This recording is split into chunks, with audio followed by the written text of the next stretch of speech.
vaqtda go'yoki bir tezlashib ketgandek tuyulishligini sababi ulamolarimizning ta'rifi bo'yicha ikkita holatda. Birinchisi, bizning imkoniyatlarimiz tezlashib ketdi. Masalan, Toshkentdan Marg'ilonga ilgari 3 kunda borishgan. Angren tog'laridan o'tib. Otda. Hozir 3 soatda borishyapti. Toshkentdan Madinaga 2,5 oyda borishgan. 3 oyda borishgan.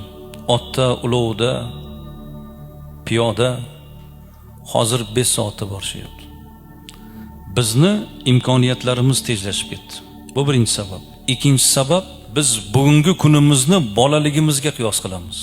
Bolaligimizda 3 oylik kanikul o'tmasdi, shundaymi?